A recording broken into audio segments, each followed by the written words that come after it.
5 facts that Jesus shared about Satan that many do not know. Number 1. A liar and the father of lies.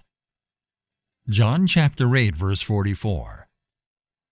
You are of your father the devil, and it is your will to practice the desires which are characteristic of your father. He was a murderer from the beginning, and does not stand in the truth because there is no truth in him. Biblical scholars generally agree that Lucifer was in charge of orchestrating heaven's worship.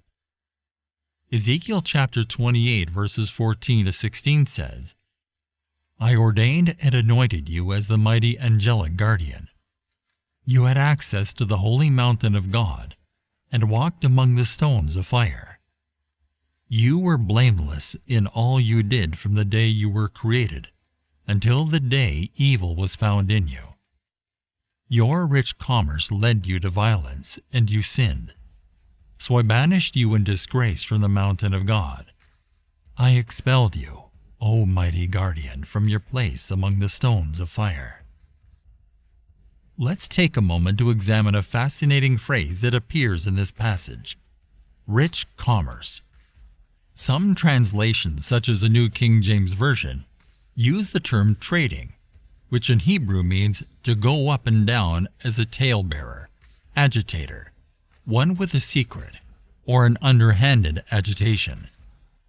In our day, we call this campaigning or lobbying, and this is how Lucifer alienated the angel's loyalty by going back and forth, declaring in effect how beautiful and intelligent he was, and how fit he was to be a better ruler than God.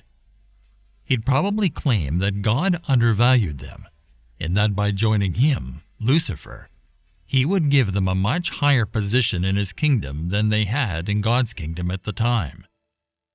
Flattery and lies are Lucifer's way of doing things. No wonder it's written that he is the father of lies. Number 2. A murderer.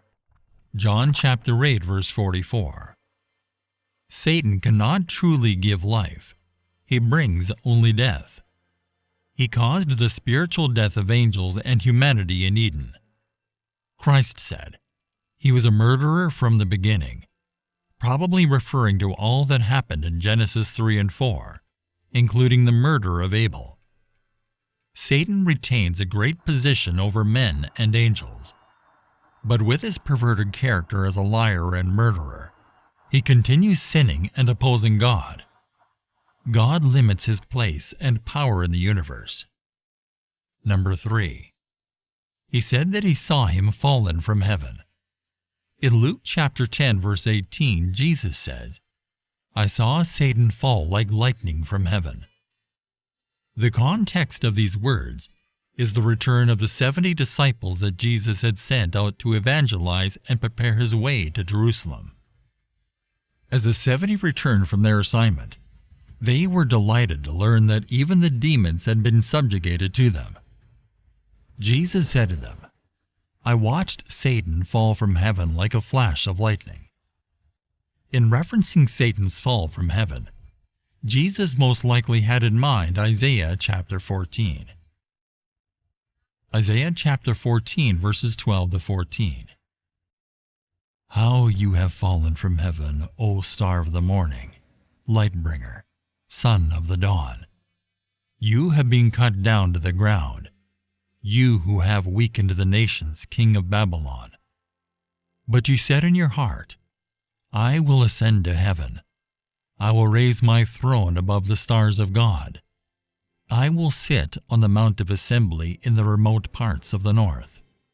I will ascend above the heights of the clouds. I will make myself like the Most High. Lucifer had lifted himself in his pride, but God had thrown him out of his original place in heaven. Jesus' statement in Luke chapter 10 verse 18 speaks of Jesus' pre-existence and the Lord's defeat over the power of Satan in a general sense. He said to them, I watched Satan fall from heaven like a flash of lightning. The Bible describes how Christians should be aware of Satan's schemes. Be alert and of sober mind, Your enemy, the devil, prowls around like a roaring lion looking for someone to devour. 1 Peter chapter 5, verse 8. Number 4. That he has a kingdom. Matthew chapter 12, verse 26. Jesus was driving out a demon, and when the demon left, the Bible tells us that the crowd was amazed. But some of them said, "By Beelzebul, the prince of demons, he is driving out demons." Others tested him by asking for a sign from heaven. Luke chapter 11, verses 14 to 16. Others insisted on a sign from heaven to prove his authority, as if his miracles weren't enough. Luke chapter 11, verses 17 to 23.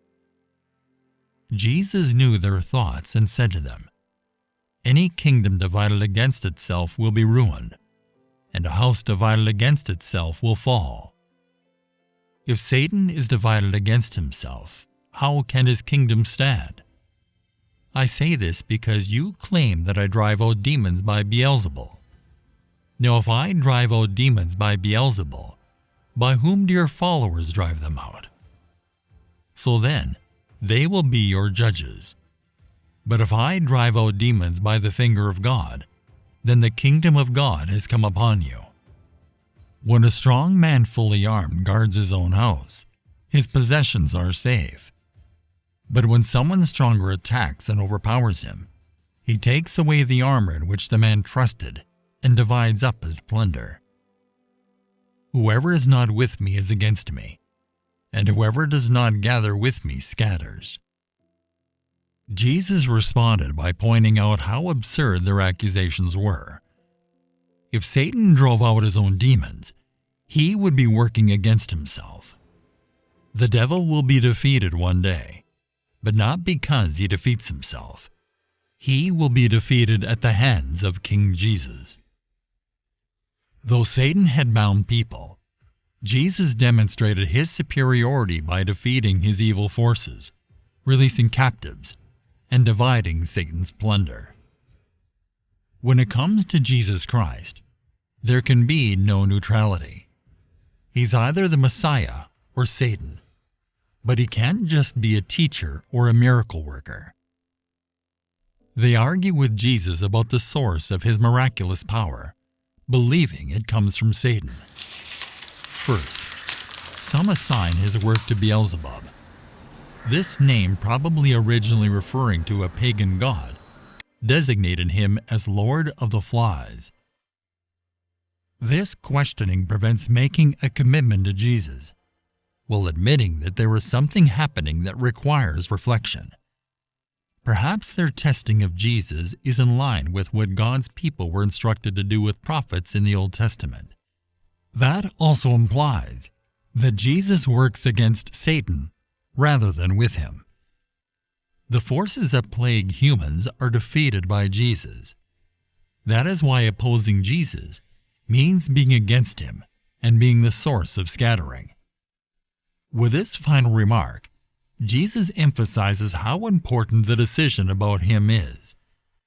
In this cosmic battle, there are only two sides, and the choice of allies is critical. Jesus explains his ministry through miracles, which serve as a window into God's support and presence. This passage is like removing the blinds to reveal the divine perspective of Jesus' ministry.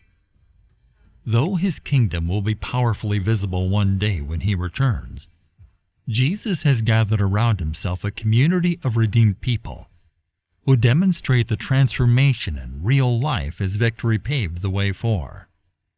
Number 5. That evil men are his sons. Matthew chapter 13, verse 38. Matthew chapter 13, verses 24 to 30. Jesus gave them another parable to consider, saying, "The kingdom of heaven is like a man who sowed good seed in his field. But while his men were sleeping, his enemy came and sowed weeds resembling wheat among the wheat, and went away. So when the plants sprouted and formed grain, the weeds appeared also. The servants of the owner came to him and said, 'Sir, Did you not sow good seed in your field? Then how does it have weeds in it?" He replied to them, "An enemy has done this." The servants asked him, "Then, do you want us to go and pull them out?" But he said, "No, because as you pull out the weeds, you may uproot the weed with them.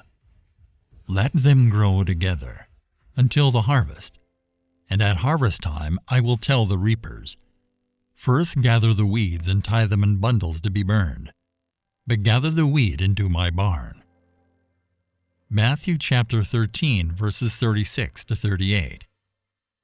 Then he left the crowds and went into the house. And his disciples came to him, saying, "Explain clearly to us the parable of the weeds in the field." He answered, "The one who sows the good seed is the Son of Man, and the field is the world. And as for the good seed, these are the sons of the kingdom, and the weeds are the sons of the evil one." Satan is referred to as the god of this age, and he rules over the world and its systems, but his power will not last forever. The angel Michael opposes him,